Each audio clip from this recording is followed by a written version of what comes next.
क्या हमने कभी कल्पना की है कि भूपर्पटी से धातु निकालने का तरीका क्या है? हम उन्हें कैसे शुद्ध कर सकते हैं? आइए इस वीडियो में उत्तर जानने के लिए चलते हैं। शुरू करने से पहले हम पिछले सत्र को एक बार फिर से संशोधित करते हैं। अशुद्धियों के साथ प्रकृति में पाए जाने वाले धातुओं के यौगिकों को खनिज कहा जाता है। जिन खनिजों से धातु को आर्थिक रूप से अलग किया जा सकता है उन्हें अयस्क कहा जाता है। अयस्कों में धातु यौगिकों के साथ मिट्टी, रेत और चट्टानी पदार्थ जैसे कई प्रकार की अशुद्धियां होती हैं। इन अशुद्धियों को गैंग कहा जाता है। अयस्कों से शुद्ध अवस्था में धातु के निष्कर्षण की प्रक्रिया भी धातु विज्ञान का एक हिस्सा है। सीखने के परिणाम: अत्यधिक प्रतिक्रियाशील धातु का निष्कर्षण, मध्य प्रतिक्रियाशील धातु का निष्कर्षण, कम प्रतिक्रियाशील धातु का निष्कर्षण, इलेक्ट्रो रिफाइनिंग, जंग और इसकी रोकथाम। मुख्य शब्द: अभिक्रियाशीलता श्रेणी। धातुओं की अभिक्रियाशीलता के घटते क्रम में व्यवस्था को गतिविधि श्रृंखला कहते हैं। निस्थापन: निस्थापन आमतौर पर कार्बोनेट और ऑक्साइड अयस्कों के लिए किया जाता है। शोधन: अशुद्ध धातु से शुद्ध धातु प्राप्त करने की प्रक्रिया को धातु का शोधन कहते हैं।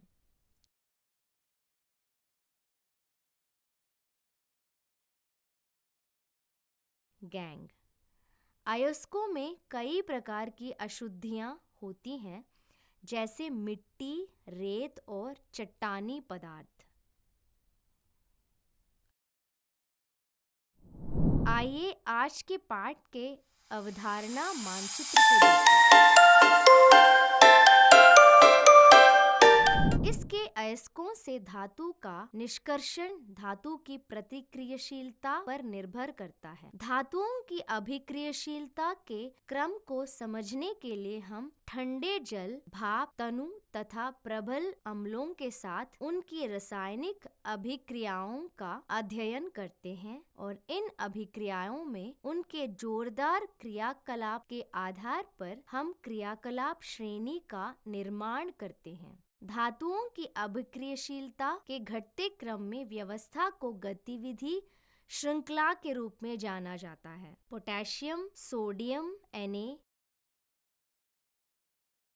कैल्शियम Ca, मैग्नीशियम Mg तथा एल्यूमिनियम Ai जैसी धातुएं इतनी अभिक्रियाशील होती हैं कि वे प्रकृति में कभी भी मुक्त अवस्था में नहीं पाई जाती। जस्ता Zn, लोहा Fe, सीसा Pb आदि जैसी धातुएं मध्यम रूप से प्रतिक्रियाशील होती हैं। वे पृथ्वी की पपड़ी में मुख्य रूप में ऑक्साइड, सल्फाइड और कार्बोनेट के रूप में पाए जाते हैं। सोना Au और चांदी Ag जैसी धातुएं सबसे कम प्रतिक्रियाशील होती हैं और वे प्रकृति में मुक्त अवस्था में भी पाई जाती हैं। उनकी अभिक्रियाशीलता के आधार पर हम धातु को उनकी अभिक्रियाशीलता के अवरोही क्रम में व्यवस्थित कर सकते हैं। अभिक्रियाशीलता श्रृंखला के शीर्ष पर स्थित धातुएं अत्यधिक प्रतिक्रियाशील होती हैं। उनकी प्रतिक्रियाशीलता श्रृंखला के नीचे कम हो जाती है। उदाहरण के लिए पोटेशियम, सोडियम, एल्यूमिनियम प्रतिक्रियाशील धातु है। प्रतिक्रियाशील धातुओं में अपने सबसे बाहरी कोश में विद्युत धनु को खोकर धनायन बनाने की बड़ी क्षमता होती है। उदाहरण के लिए, प्रतिक्रियाशील धातुएं तनु अम्लों के साथ जोरदार अभिक्रिया करके हाइड्रोजन गैस देती हैं। अत्यधिक प्रतिक्रियाशील धातुएं कमरे के तापमान पर हवा से ऑक्सीजन के साथ प्रतिक्रिया करके जलती हैं। उनका निष्कर्षण विद्युत अपघटनी कमी द्वारा किया जाना है। उदाहरण के लिए, सोडियम, कैल्शियम और मैग्नीशियम धातुएं उनके पिघले हुए क्लोराइड लवणों के विद्युत उपघट द्वारा प्राप्त की जाती है। इस प्रक्रिया में धातु तृणाग्र पर जमा होती है, जबकि क्लोरीन गैस धनाग्र पर मुक्त होती है। पिघले हुए सोडियम क्लोराइड के विद्युत उपघट को दौरान विद्युत द्वारा प्रतिक्रियाओं को धातु सोडियम मिलता है। प्रतिक्रियाशीलता श्रृंखला के बीच में स्थित धातुएं जैसे लोहा, जस्ता, सीसा और तांबा मध्यम प्रतिक्रियाशील होते हैं। आमतौर पर वे अपने सल्फाइड लवण या कार्बोनेट के रूप में होते हैं। सल्फाइड या कार्बोनेट के बजाय धातुओं को उनके ऑक्साइड से प्राप्त करना आसान है। इसलिए सल्फाइड अयस्कों को ऑक्साइड में बदलने के लिए हवा में दृढ़ता से गर्म किया जाता है। इस प्रक्रिया को भूनना कहा जाता है। कार्बोनेट अयस्कों को ऑक्साइड में बदलने के लिए हवा की सीमित आपूर्ति में दृढ़ता से गर्म किया जाता है।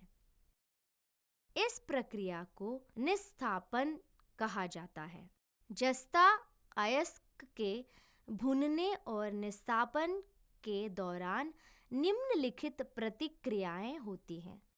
इस प्रकार प्राप्त जिंक ऑक्साइड को कार्बन जैसे उपयुक्त अपचायक का उपयोग करके जिंक में अपचनीय किया जाता है। कार्बन के अलावा सोडियम, कैल्शियम, एल्यूमीनियम जैसे प्रतिक्रियाशील धातुओं का उपयोग धातु ऑक्साइड को प्राप्त करने के लिए कम करने वाले कर्ता के रूप में भी किया जाता है। ऐसा इसलिए है क्योंकि ये धातुएं अपने यौगिक से एक मामूली प्रतिक्रियाशील धातु को विस्थापित करती है। उदाहरण के लिए, जब मैंगनीज डाइऑक्साइड को एल्यूमीनियम पाउडर से प्रज्वलित किया जाता है, उपरोक्त अभिक्रिया में उत्पन्न ऊष्मा इतनी अधिक होती है कि धातु पिघली हुई अवस्था में बनती है। इसी तरह का एक और उदाहरण थर्मिट प्रतिक्रिया है। यहाँ आयरन ऑक्साइड एल्यूमीनियम के साथ प्रतिक्रिया करके लोहा और एल्यूमीनियम ऑक्साइड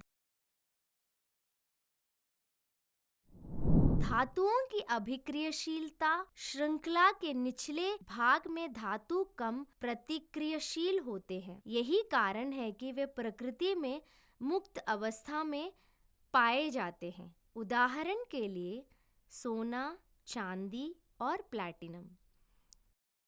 मुक्त अवस्था में तांबे के भंडार बहुत कम हैं।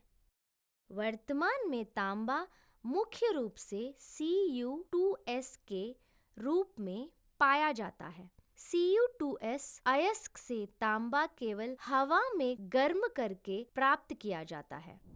अयस्क की कमी से प्राप्त धातु आमतौर पर अपरिवर्तित अयस्क में मौजूद अन्य धातुओं और अयस्क में आयनों से गैर धातुओं जैसी अशुद्धियों से दूषित होती है।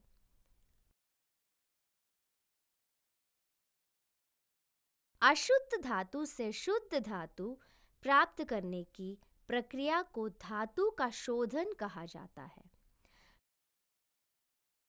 शोधन की कुछ विधियां नीचे दी गई हैं। A.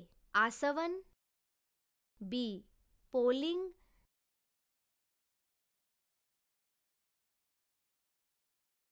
C. द्रवीकरण,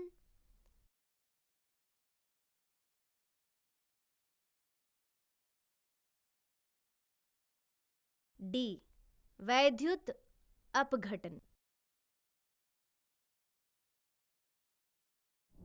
क आसवन। यह विधि जस्ता और पारा जैसी कम उबलते धातुओं के शुद्धिकरण के लिए बहुत उपयोगी है, जिनमें अशुद्धियों के रूप में उच्च उबलते धातु होते हैं। पिघली हुई अवस्था में निकली गई धातु को शुद्ध धातु को आसवन के रूप में प्राप्त करने के लिए आसुत किया जाता है।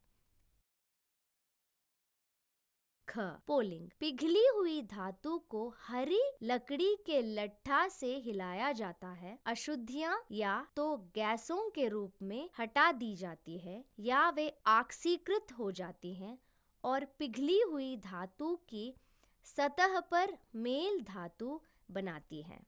इस विधि से ब्लिस्टर कॉपर को शुद्ध किया जाता है। लकड़ी से उत्पन्न घटने वाली गैसों तांबे के ऑक्सीकरण को रोकती हैं। ग द्रवीकरण। इस विधि में टिन जैसी कम पिघलने वाली धातु को एक ढाल वाली सतह पर प्रवाहित किया जा सकता है ताकि उच्च पिघलने वाली अशुद्धियों से अलग किया जा सके। घ विद्युत अपघटनी शोधन। इस विधि में अशुद्ध धातु को एनोड के रूप में कार्य करने के लिए बनाया जाता है। शुद्ध रूप में एक ही धातु की एक पट्टी कैथोड के रूप में उपयोग किया जाता है। उन्हें एक उपयुक्त विद्युत अपघटनी स्नान में रखा जाता है जिसमें एक ही धातु के घुलनशील नमक होते हैं। आवश्यक धातु शुद्ध रूप में कैथोड पर जमा हो जाती है। धातु जिसमें अशुद्धता होती है एनोड मिट्टी के रूप में जाती है।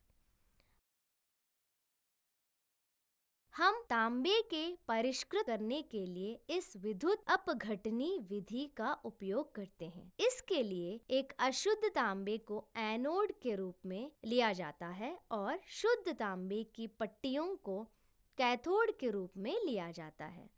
विद्युत उपघ्य कॉपर सल्फेट का एक अम्लीय घोल है। विद्युत अपघटन के परिणाम स्वरूप शुद्ध रूप में तांबा एनोड से कैथोड में स्थानांतरित हो जाता है। घुलनशील अशुद्धियां घोल में जाती हैं जबकि छाले तांबे से अघुलनशील अशुद्धियां एनोड के तल पर एनोड कीचड़ के रूप में जमा हो जाती हैं, जिसमें सुरमा, सेलेनियम, टेल्यूरियम, चांदी, सोना और प्लैटिनम होता है।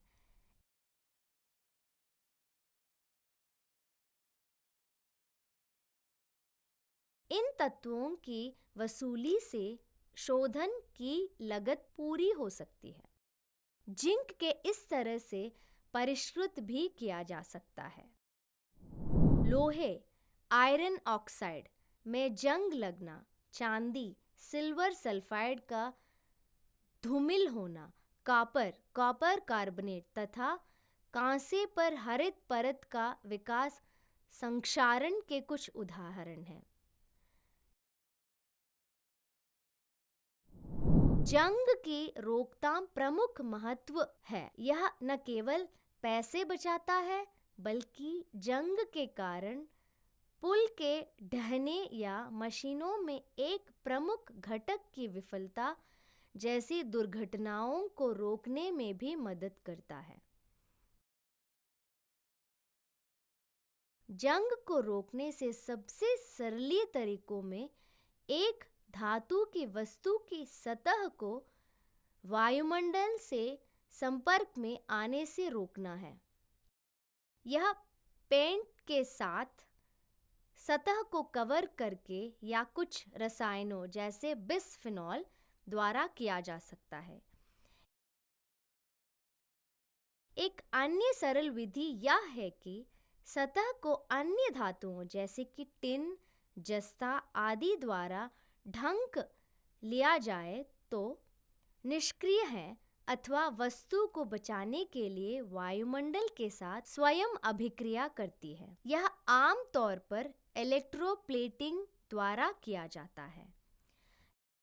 यह विद्युत रासायनिक विधि किसी अन्य धातु जैसे MgZn आदि का एक बलिदान विद्युत द्वार प्रदान करना है जो स्वयं को संक्षारित करता है लेकिन वस्तु को बचाता है।